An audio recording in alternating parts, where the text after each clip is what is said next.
Hey everybody, how's it going? Jeff here with the Embroidery Nerd, and welcome to the Needle Bar. Today we will be talking about, well, the nerd design as seen on my hat. But we're going to change it a little bit. We're actually going to digitize it for some 3D puff.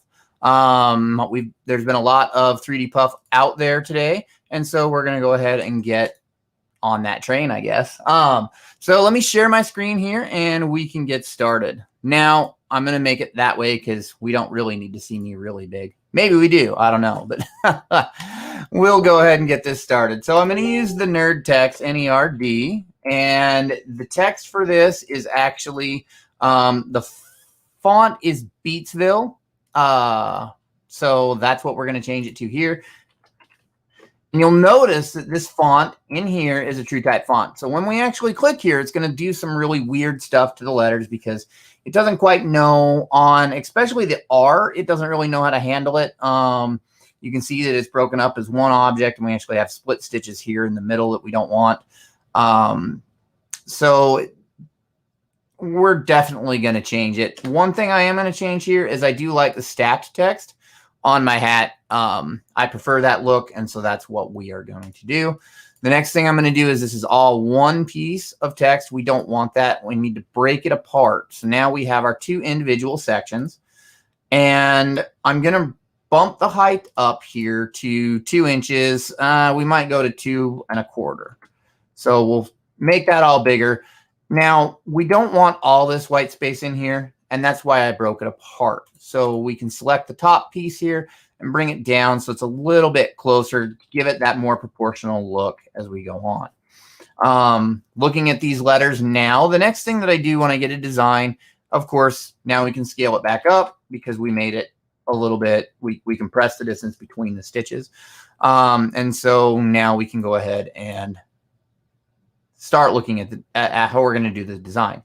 Now, if I change this text to a vector image, you can see it fills in the R here, which actually does not really help me. So if I go and I take away the solid fill, now you can see that I just have the vector outline, and I don't really want that either. I need the solid fill to be able to digitize it, but I also need that hole that it's not giving me. So I'm going to undo the changes here, and we're going to leave it as stitches, but I'm going to change it to Tommy stitches. Just so that I can be able to visualize what I'm doing a little bit better. That's something that I do, not necessarily something that you need to do. And while I'm at this break, I look over. You guys are on my left screen. My digitizing is on my right screen. And we have one comment here. We have Ramona here listening while I work. Glad you're here listening with us. If you guys do want to comment, if you have questions, feel free to drop them in the comments. I will go ahead and take those as I see them pop up. Bear with me, though, because today I am by myself. I'm not going to give Justin a hard time, but maybe I'll give him a little bit of a hard time. But we can go ahead and move on with the design itself. So the next thing I'm going to do here is I'm going to look at which letters I want to sew out. If I was going to do this at 2 1/4 inches tall, I'd probably do it right on the center seam. I could stack it sideways this way. Let me spell that correctly. It's been one of those days. If we start stacking the text like this, you can see that it's really only 1 inch tall and it's 3 1/2 inches wide. So I could bump it up to 5 inches wide, and that gives me 1 1/2 inches tall. And we're still not quite bumping into that full ceiling of all the space that we have. I definitely prefer to have it stacked, and it's the way that I have it on my hat. And honestly, I prefer it that way. And since I'm the one driving this train, that's how we're going to do it. So let's go ahead and talk like we're going to put it on the center of a hat. So we do have this center seam that we need to worry about. Currently, if I select all of the letters, if we put it in the center, directly in the center, you can see that I'm falling into the seam a little bit right here, and I'm falling into the seam a little bit right there.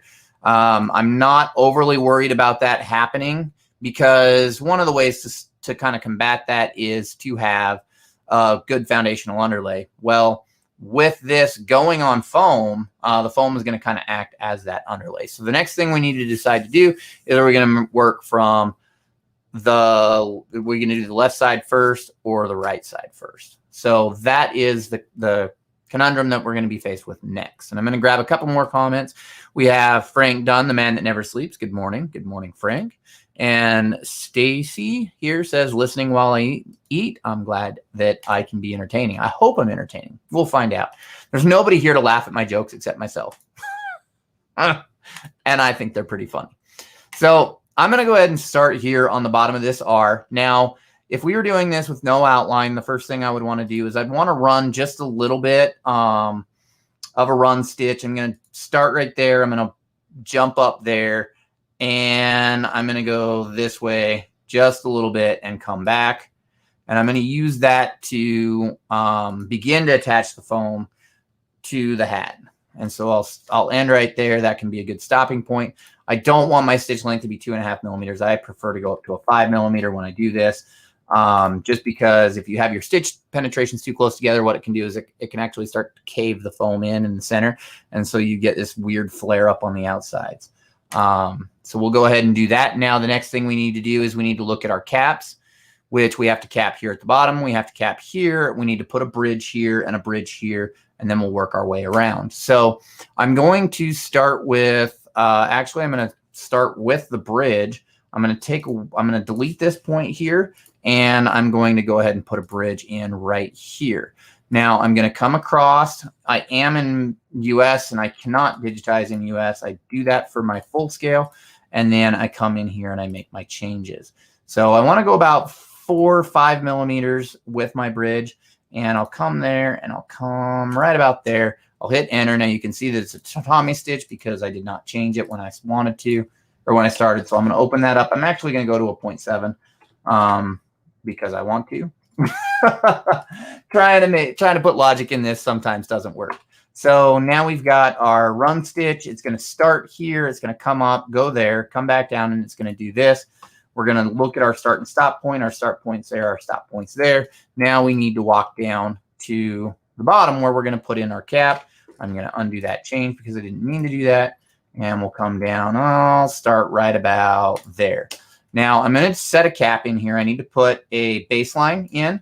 And then roughly, let's look at what that baseline set at. It's set at 28.48. So let's go double click on that. So -29 should put me about a 0.5 millimeter down. I do want to extend my cap past this point so that I get good perforation. I need to make sure that I select my satin tool. So I get my satin column tool. I'm going to change that. I'm going to blow away the underlay settings here. And I'm going to leave, I'm actually going to change that to 0.17. I have to change it when I do my next bridge. So I'm going to extend out here a little ways. I'm going to come over, and again, I'm going to extend out a little bit. I'm flaring these just ever so slightly so that I can make sure that I get a decent cut. And I really want to make sure that these needle penetrations that are falling on the left side and the right side of this are going to land. So the next thing I'm going to do is I'm going to flare one side. I don't want it to slide to flare that side. I want it to flare the other side because I want to make sure that this is going to, now my brain stopped working. Hold with me. I want to make sure that this is going to cut on this end and it's going to fit in there. So let's look there. We're not over perforating the foam in a straight line, so we're not going to sink any stitches there. It does look like this run stitch that I have coming down here is coming down. That one's a tie-in. That one's not the tie-in. Okay, we look good so far. Let's change this. We're going to move the stop point.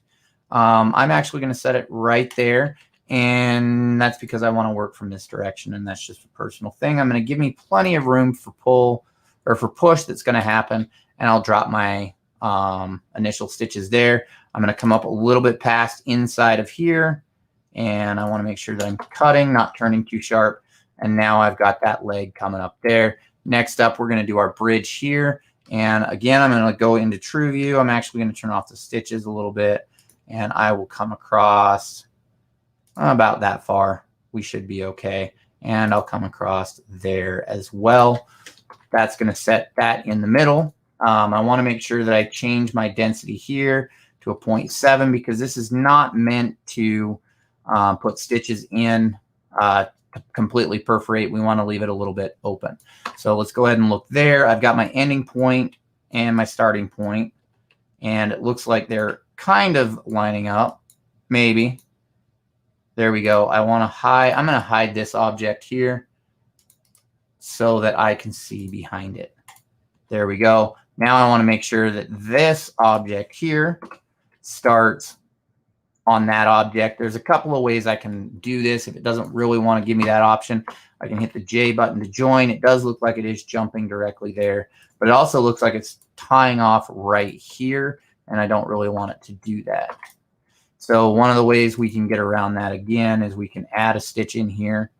We are going from is the next bridge is placed after you complete the leg of the R. Yes, so I've set this bridge here, and then I came down, I did the cap, I did the leg of the R, and now I'm setting in this bridge here, and I'm going to come across. I guess I could bring the comment up so everybody can see it here. So Ramona also says, is that a personal preference to bridge and cap as you go? It is. I do like to work around a design, so I don't like to drop in my bridges and my caps before I sew everything down. I like to do it as I come up to them. And I think that's a personal preference. I've seen other digitizers that don't do it that way, but it is something that I do. And really with puff, you can ask 5 digitizers how to do puff. I forget how that jokes. 3 digitizers, how to do puff. You'll get 5 different answers, and maybe a couple of them are right. I butchered that joke. We'll have Eric tell it tomorrow. That way you guys get it correctly. So I've put in that bridge, and now I'm going to unhide everything here, and I'm going to start working around. I am going to make sure that I overlap ever so slightly coming in here and roughly right there. And I will come, again, I'll bring it to about right here, and I'm going to come down and drop a node right there. And I'm going to come here and drop a node halfway up. We'll come about right there, and we'll drop a node right there. We'll drop that node, and it looks like we will come. I'm debating how much I want to, how tight of a corner I want to turn. We'll put that there. We'll come there. And now we're going to come down to the leg, which drops there, and I am going to stop once I get my next point in, which is going to be right there, and I am going to stop roughly right here, and I'll come across right here, and I'll set that there. And this is again going into the bridge as I go, because now I'm going to set my bridge here, or my cap, I guess, right here. And that gives me that. I'm going to make sure that I jagged edge that inside edge. And that's why I stopped where I did, so that we don't catch on too much of that. Let me change my start and my stop points here. My stop point is there. Now it's grabbed, and it's going to do that in one fell swoop. And I'm going to come up here. I roughly go about 4 stitches up. You guys can figure out how much that is in millimeters if you want. I just kind of run it off of 4 millimeters up. I will put those 2 there, and I will come down here, and again right here, and I'll put that final object. So now I've got that path all the way around. Let me break apart this text here so I can take the R and I can delete it. And now I can look at that. And really what I look at when I go for this is I'm looking for jumps and trims that I shouldn't necessarily have. And this one here is intriguing to me because I'm not quite sure which object it is that's doing that. One of the ways that I can find that out is I can hit the play button, and we'll run the N, E, and the D, and now we can watch here as it goes, and we'll watch as it comes up there, and we should see it throw down a lock stitch, which it did right there before it went into this bridge. So it's finishing on this object here, and we're missing where it comes to there, the bridge. So if I take my end object and I move it there, it goes to that side, goes to that side, and that goes to that side, that goes to that side. So what I'm going to do here is I'm going to simply digitize a single stitch that's going to go from point A to point B, and we'll bump it up into the correct sewing order of all of this. So that's right there. And so now we've got that trim out of there. So it's going to drop down in here, and it's going to sew that entire letter. and then it's going to move on. And the next direction I'm going to go is I'm going to go to this D. Now, this one presents an interesting challenge for me, mainly because of this hard angle right here. So we're going to have to come into it a little bit already on an angle. And I think we're going to have to reinforce that corner a little bit before we can sew over it. So we'll go ahead and I'm going to drop again. I'm going to drop a few stitches here. And I'm actually going to come in here and I'm going to put 3 stitches that are going to go here and 3. And I'm going to come over here, here, here, and here. And that's going to be my reinforcement for that corner. I'm going to come back there and I'm going to do the same thing actually for this corner here. So 1, 2, and 3 is going to go there. And I'm going to walk back up just a little bit here, roughly to the middle. And now I'm going to put down my object. So I'm going to go there, and I will come all the way down to that point. And I'm going to start the turn here a little early, and I'm going to come around here and go there, and I'm going to start kind of bringing it around. I don't want to turn too sharp because the more that you turn, or the sharper that you turn, it can cause issues with the thread not completely covering. And I'll bring that there, and again I'm going straight, and I'll bring that there, straight. And I'm going to start my turn early so that I can kind of work into this. And I'll go there. And now I will drop my needle right there.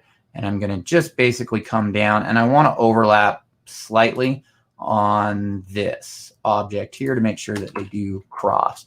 And so that's going to be my second corner here. So I'm going to grab a couple of comments here. We've got Ramona that says, I do all mine at the beginning and then come back to set the satins. Laughing at your joke. That's actually Eric's joke. I heard it. I think it was in a webinar that he did. It might have actually been a seminar, but Eric says, nice corner cut and cap. So now we have our second object done here. I'm going to delete the D. And so we've accomplished this corner, and it didn't delete. Why didn't it delete? There we go. So we've accomplished this this letter here, and now we're going to do the N and the E. One thing I will note is that you guys can see that this D does sit a little bit lower. And that is because of this extra that I added in there. So what I'm going to do to compensate for that is I'm actually going to bring this down just ever so slightly so that we have a better chance of all of this lining up along the baseline, and we're not pulling it too short as we go along. So I will go ahead and bring the N up next. I'm going to cap this side. I'll drop a bridge right here, and then I'll do this column here. And then I will move this direction, put a cap there, and maybe a bridge. I'm debating. This is actually, I was looking at this as the objects that this gave me, but I might change this to do it differently. The one thing I have to check here is my distance as I come across. I'm at 11.17 millimeters.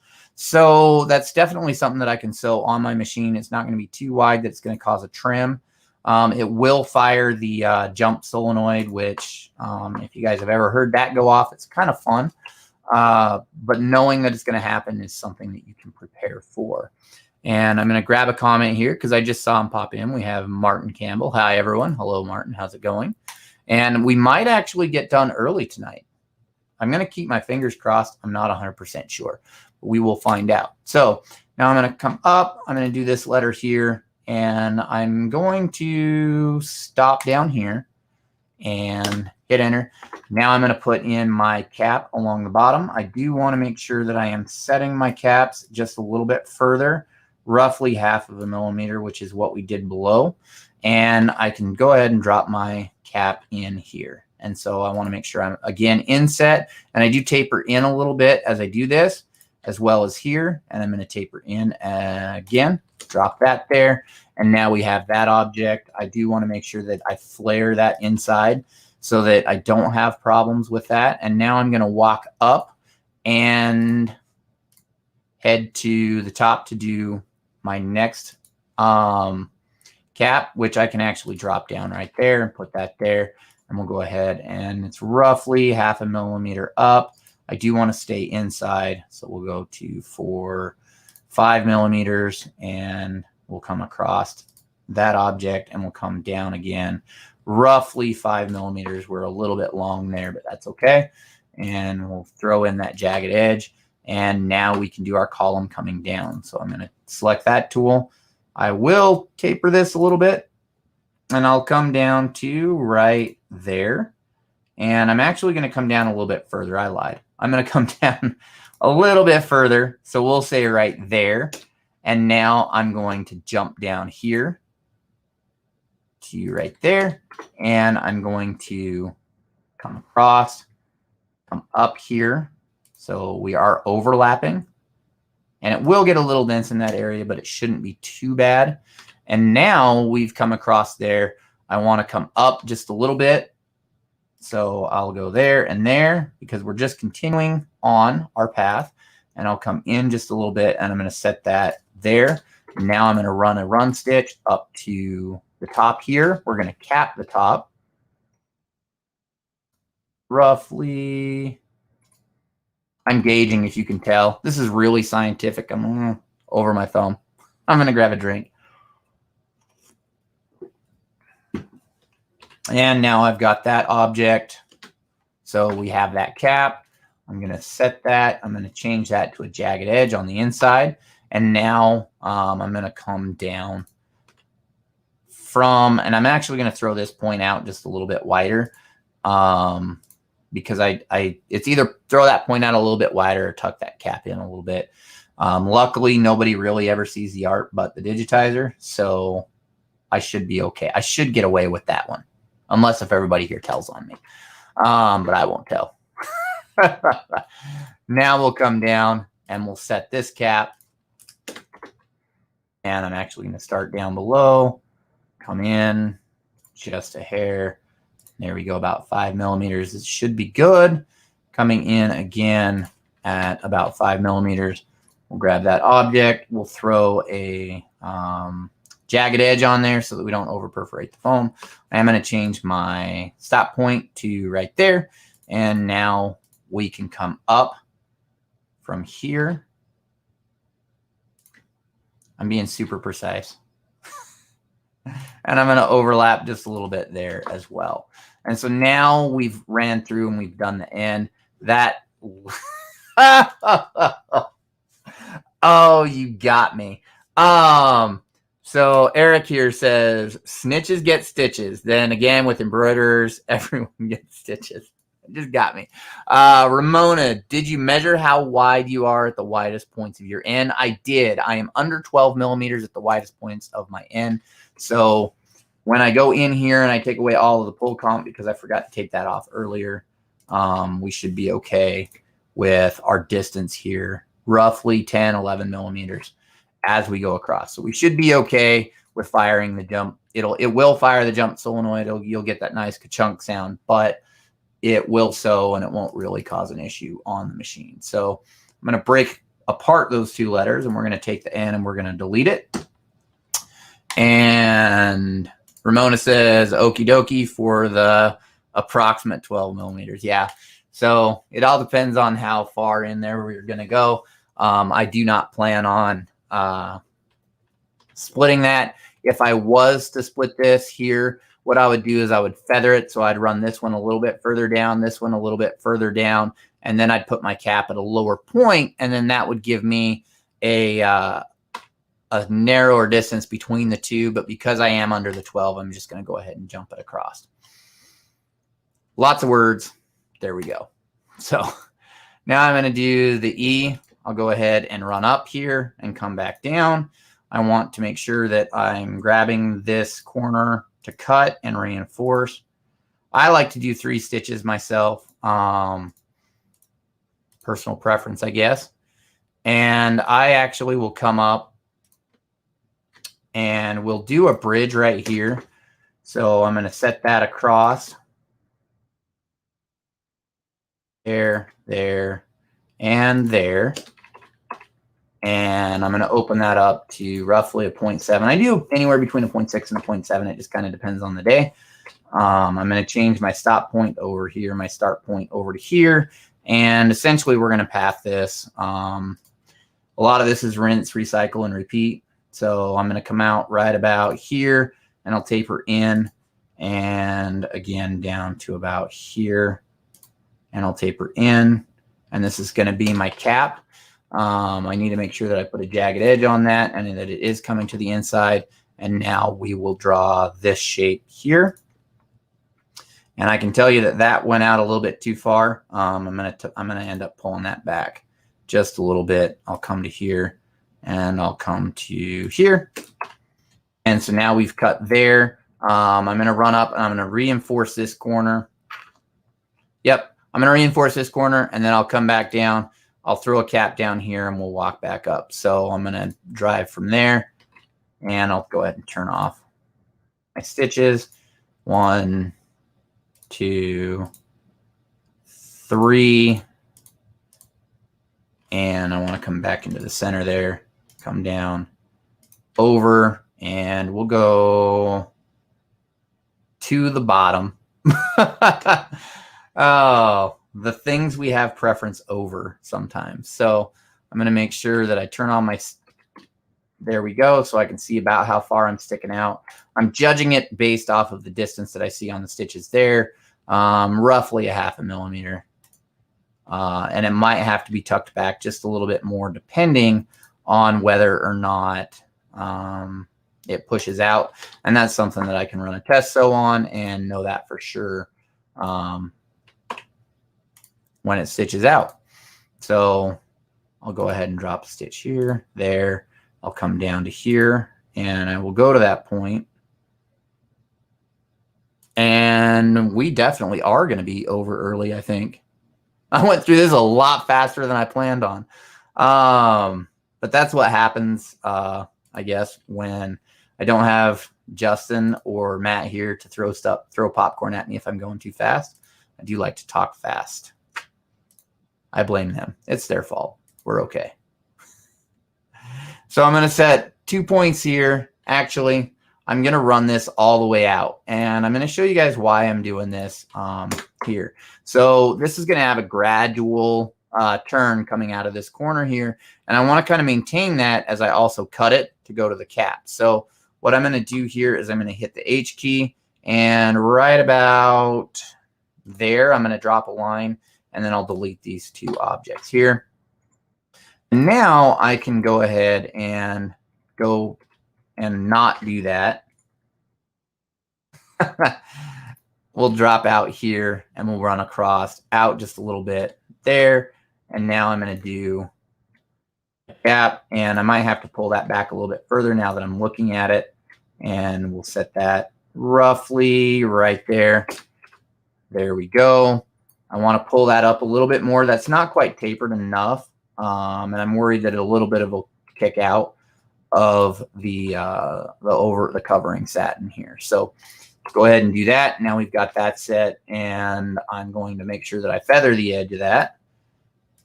Feather it to the inside, and we can see that it is hitting here. So I'm going to go into this object here, and I'm going to cut it back just a little bit more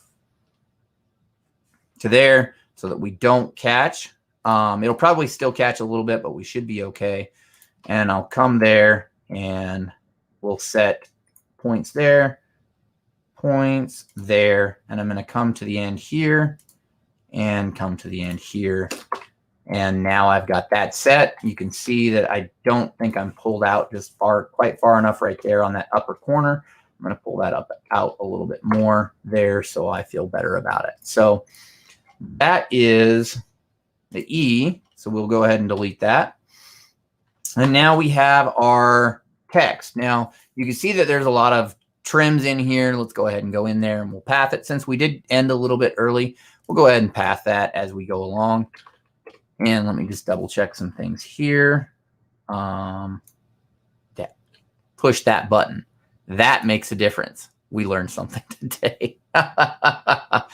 Oh, so let's pull up, and we're going to path this in the order that it goes. Let's hit our play button here. And one of the things I didn't do on this R that I think I really want to do, and I might come back to and do again later, is reinforce that corner. There's a chance that it might not cut well. So I'm moving up there. Let's make sure everything looks good. We're going to come down here. We can see that where the first object here runs, and then it does this object, they don't quite line up. So we can make that change. So we change the endpoint. It was taking me a little bit to think there. And then we go there. Now we're going to walk up here, start there, finish up here. And now we've caught there. We're coming over there to there, there to there, there to there. Rinse, cycle, and repeat. It looks like that is okay. We're going to set that up there. We come down here. It ends right there. That comes down to there. It does that object. And then we're actually walking back up there. So now we've got that one path. Let's go ahead and path the E here and make sure everything is working properly. I guess that works. There to there, there to there. And I was hoping that that would actually grab that by itself, but the distance is just a little bit too far, which is fine. I will throw a stitch there and come up. And now we have to make sure that we put it in the correct sewing order. So that is 29. Let's go ahead and move that up right before 29. There we go. That's going to come down to that point. That position we're going to move in just a little bit and tuck that in just a little more. Now we move to there. That one comes to that side. We end there. We want to end on the other side. We come up here. We reinforce this corner. We come back down. We start there. We end there. Come this way. And you can see that we end over here. And we run down here. We start there. We end roughly over there. And then it's going to jump to that position there. I can move that start point there. It's going to throw a couple of stitches there in the middle. Shouldn't be too much of an issue. And then it should come out that way just fine. Let's watch the slow redraw. This is where I usually catch a lot of the big errors that are glaring, like if my underlay is incorrect, my pathing's incorrect. That's where a lot of this stuff sticks out. And that's where I can make a lot of these changes. So one of the things I noticed is that I actually start and end on the same side right there. I don't want to do that. I want to make sure that I am ending on the opposite side. There we go. So that it doesn't throw that. You'll see it here. Maybe you'll see it. I don't know. I just took it out. But there's not a line of stitches under there. It had a line of stitches there. So we're going to come up. Again, we go there. We come around. And I do need to reinforce that corner now that I'm looking at it a little more. We come down. We go there. We reinforce both those corners. And we come around and we lap the two together right there. And now we come up and down. We do our cap on that side, our cap on that side. We come down, up, there, come down, there, come up. And then we come over, we reinforce that corner, we put that cap in, reinforce that corner, come down around. And now we move along. We cap there and we come over the end. So the only thing that really stuck out to me that I wanted to change was I wanted to reinforce the corner on that R. So we will come to roughly there. That one goes there, bridge, and then it comes around. So right there, after that object itself, I'm going to do a run stitch. So we'll come up from here to the corner, about right there. 1, 2, 3. I'll come across and right back to there. Hit enter. And this big object goes in number 8. So I need to go before number 8 with this. Sequence by number before number 8. That moves it into that sequence there. So now we have that. One thing I will do with my run stitches is I look at them all. I do like to use a longer stitch length when I do 3D puff. And that is, again, to not compress the foam as much, and not hammer it down. It really depends on the quality of the foam that you use, how much it's going to hammer it. I've had good luck with high quality foam of being able to beat it pretty hard and still have it turn out nice. So let's go ahead and run through that one more time. And we do the R, the D,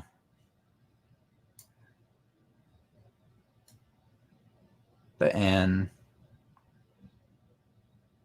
and the E. And that looks okay to me.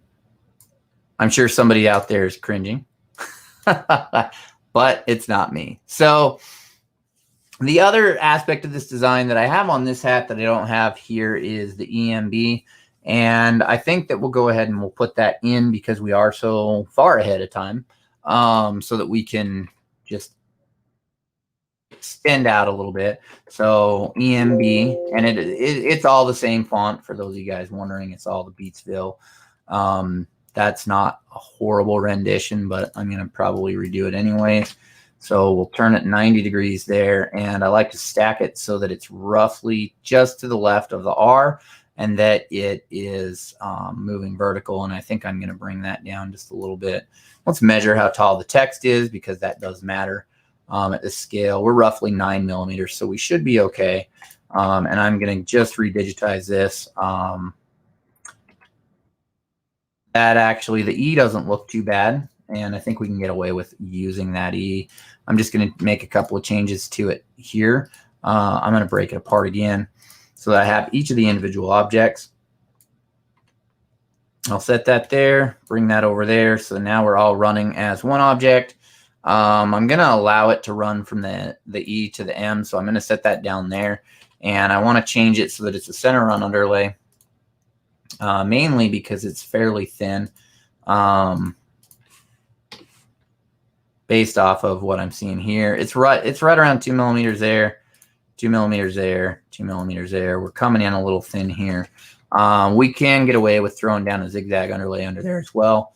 So I'll go ahead and add that in there. I do like to change my center run underlay. I like to lower the stitch length a little bit on hats.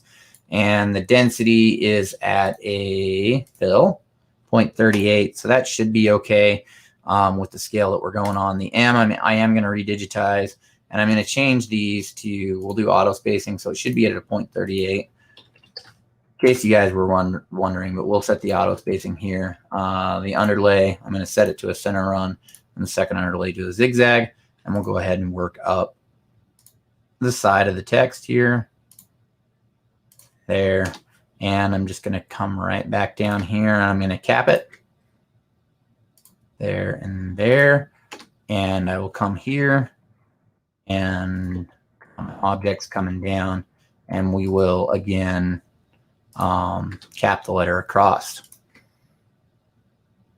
There, and there. And I'll come down here. There.